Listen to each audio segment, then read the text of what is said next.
Governor Sindh Kamran Khan Tessori کی صدارت میں KMC کے محکمہ جاتی سربراہان کا اجلاس منعقد کیا گیا۔ اس موقع پر ایڈمنسٹریٹر کراچی ڈاکٹر سیف الرحمان نے KMC کے کاموں، وسائل اور مسائل سے متعلق گورنر سندھ کو بریفنگ دی، جبکہ کراچی کی ترقی کے لیے 5 سالہ منصوبہ تیار کرنے کے لیے گورنر سندھ نے احکامات دیتے ہوئے کہا کہ اگلے 5 سال میں کراچی کیا ہوگا اس منصوبے سے پتہ چلنا چاہیے۔ اس منصوبے میں کراچی کی تمام ضروریات کو شامل کیا جائے، جبکہ غور طلب بات یہ بھی ہے کہ موجودہ بلدیاتی انتخابات میں جیت کر آنے والے منتخب نمائندے کیا خیالی پلاؤ پکائیں گے یا پھر گلی کوچوں میں گھومتے رہیں گے، اور گورنر سندھ کا 5 سالہ منصوبہ کارآمد کیسے ہو سکے گا۔ جبکہ گورنر سندھ نے مزید کہا کہ KMC افسران شہر کی بہتری اور ترقی کے لیے بھرپور محنت کریں، جو کہ ناممکن نظر آ رہا ہے۔ KMC پاکستان کا سب سے بڑا بلدیاتی ادارہ ہے، اس لحاظ سے اس کی ذمہ داری بھی زیادہ بنتی ہے۔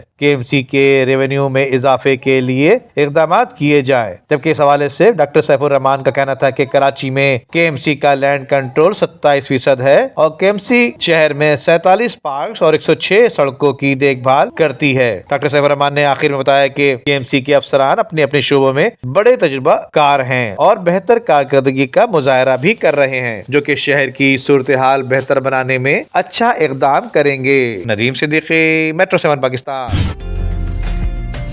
عمدہ میں پکائیں اور جی بھر کے کھائیں۔